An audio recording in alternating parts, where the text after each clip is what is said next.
हम पशुपति व्रत के नियम तथा पशुपति व्रत की विधि तथा पशुपति व्रत की उद्यापन विधि प्रदीप मिश्रा जी के माध्यम से जानेंगे, जो कि अत्यंत सरल है और शिव महापुराण गीता प्रेस गोरखपुर में वर्णित है।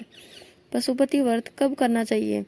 पशुपति व्रत को शुरू करने के लिए किसी विशेष महीने का या किसी शुभ मुहूर्त का चयन करना आवश्यक नहीं है। ये व्रत केवल सोमवार के दिन ही रखा जाता है, अतः आप इस व्रत को वर्ष के किसी भी महीने के सोमवार से शुरू कर सकते हैं। पशुपति व्रत को कितने सोमवार करना चाहिए? शास्त्रों में पशुपति व्रत को लगातार 5 सोमवार रखने का विधान बताया गया है। 5वें सोमवार को इस व्रत का उद्यापन किया जाता है। एक पशुपति व्रत को पूर्ण करने के बाद अगर आप दोबारा से इस व्रत को धारण करना चाहते हैं तो 1-2 सोमवार छोड़कर व्रत को पुनः शुरू कर सकते हैं। पशुपति व्रत की पूजा की सामग्री। पशुपति व्रत भगवान शिव को प्रसन्न करने के लिए किया जाने वाला व्रत है, अतः इस व्रत में वो सामग्री ही प्रयोग लाते हैं जिसे हम शिवालय में अर्पित कर सकें। हमारे शास्त्रों में कई ऐसी सामग्री का वर्णन किया गया है जो भगवान शिव को अति प्रिय है। बस इतना ध्यान रखें कि जिस भी सामग्री से आपने सुबह की पूजन किया है, थाल में बचे हुए उन्हीं सामग्री से ही शाम के पूजन करने का विधान है। हम यहाँ आपको पशुपति व्रत की पूजा की सामग्री बताने जा रहे हैं। इनमें से जो भी सामग्री यथाशक्ति आपके पास आसानी से उपलब्ध हो जाए, आप उसी का प्रयोग करें। ये कतई जरूरी नहीं है कि दिए गए प्रत्येक सामग्री आपके पास हो।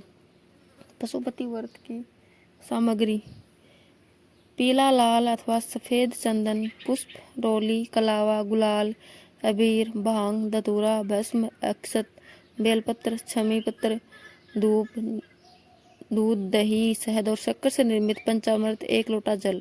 शाम की पूजन के लिए 6 दीपक और भगवान शिव को भोग लगाने के लिए घर में बना कुछ मीठा प्रसाद सभी के लिए आवश्यक है। पशुपति व्रत के नियम। गीता प्रेस गोरखपुर से प्रकाशित शिव महापुराण में पशुपति व्रत के नियम बताए गए हैं, जिन्हें जान लेना आवश्यक हो जाता है। इन नियमों की अनदेखी करके आप इसके पूर्ण फल को प्राप्त नहीं कर सकते। तो चलिए सबसे पहले ये जानते हैं कि पशुपति व्रत के नियम क्या है।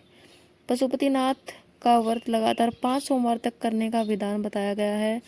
तीसरी सबसे जरूरी बात यह है कि पशुपति व्रत के पहले सोमवार की पूजा आपने जिस भी शिव मंदिर में की है, उसी शिव मंदिर में 5 सोमवार की पूजा अनिवार्य है, अर्थात अपने पूरे पशुपति व्रत की पूजा एक ही शिव मंदिर में करें।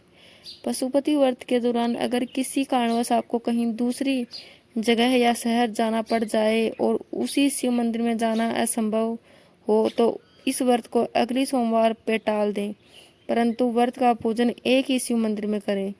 पशुपति व्रत में सुबह और शाम के प्रदोष काल में अर्थात दिन में 2 बार शिवलिंग की पूजा करने का विधान है। व्रत में दिन के दौरान फलाहार कर सकते हैं। शाम के पूजन के बाद सेंधा नमक से बने सात्विक अन्न ग्रहण कर सकते हैं। पशुपति व्रत की विधि प्रदीप मिश्रा के माध्यम से। पंडित प्रदीप जी मिश्रा ने शिव महापुराण के माध्यम से बड़े ही सरलता से पशुपति व्रत करने की विधि का वर्णन किया है। इस व्रत को करने में कुछ विशेष विधि का पालन किया जाता है। पंडित प्रदीप जी मिश्रा अपने कई प्रवचनों में पशुपति व्रत की विधि को आम लोगों के सामने रखा है। पशुपति व्रत में सुबह की पूजा कैसे करें? आप जिस सोमवार से पशुपति व्रत का अनुष्ठान करना चाहते हैं, उस दिन प्रातःकाल उठकर स्नान के पश्चात स्वच्छ वस्त्र धारण करें।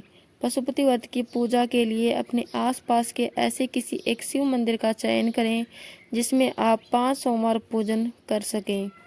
शिव मंदिर में जाने के पहले अपनी पूजन की थाल तैयार करें।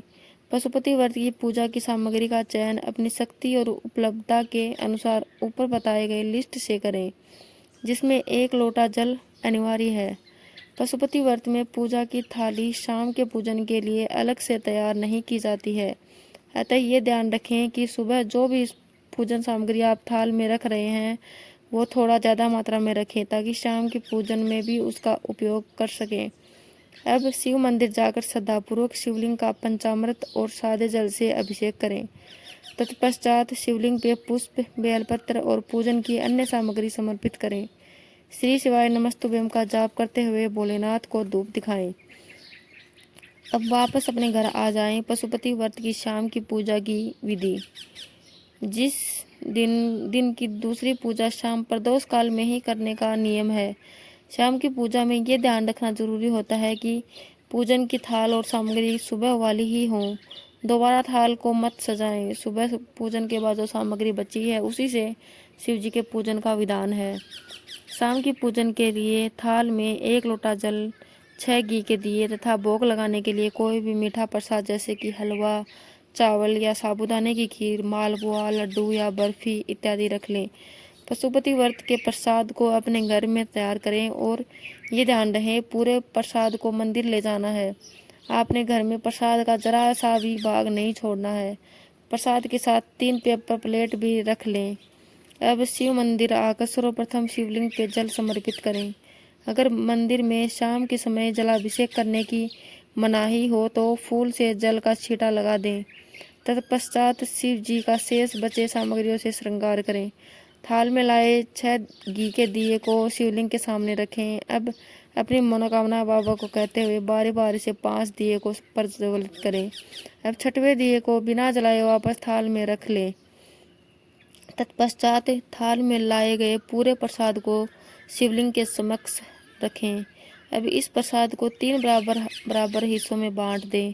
2 हिस्सा शिवलिंग को समर्पित कर दें तथा एक बचे हुए हिस्से को वापस थाल में रख दें। श्री शिवाय नमस्तुभ्यम का जाप कर अपनी मनोकामना शिव जी से बोलें। अब वापस अपने घर के लिए निकलें। घर के मुख्य दरवाजे के सामने बाहर ही बैठ जाएं। अब जो एक दिया आपके थाल में वापस आया है उसे अपनी मनोकामना बोलते हुए प्रज्वलित करें।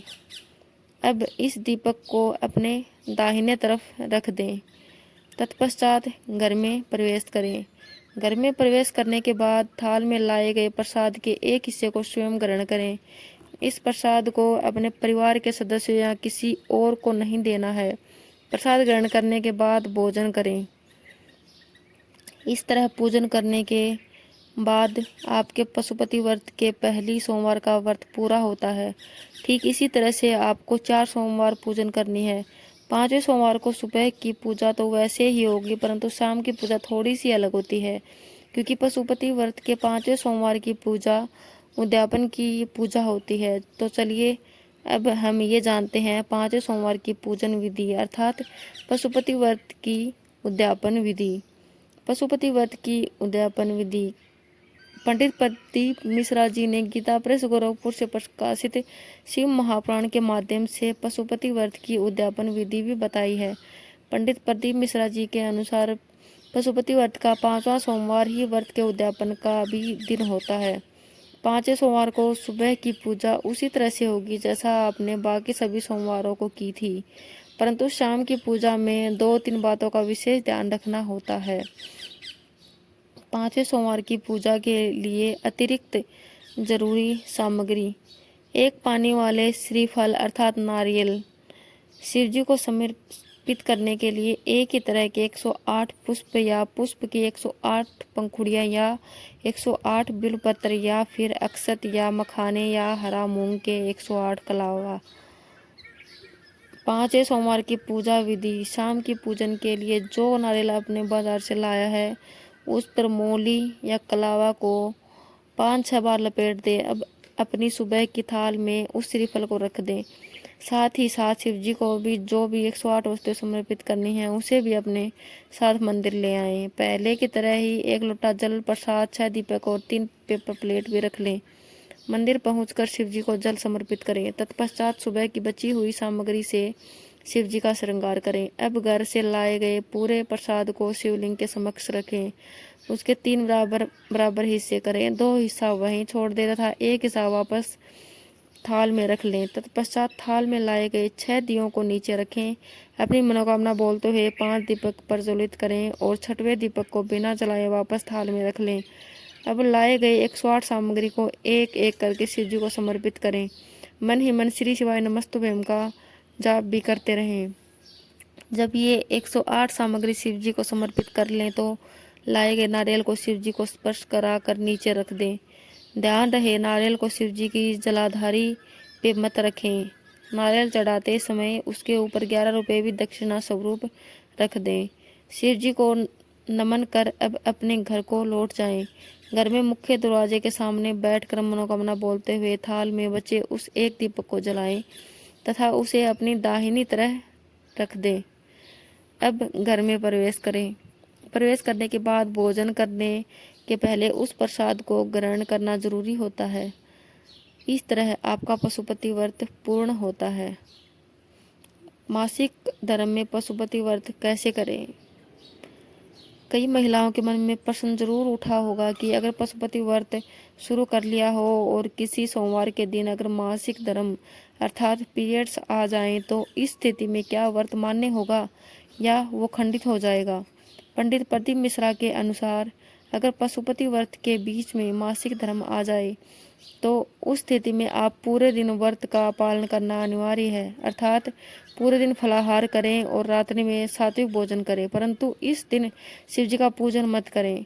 इस दिन का व्रत 5 सोमवार के व्रत की गिनती में मान्य नहीं होगा। इस दिन के व्रत को अगले सोमवार के लिए टाल दें। इस तरह से आप पशुपति व्रत को पूरा कर सकते हैं।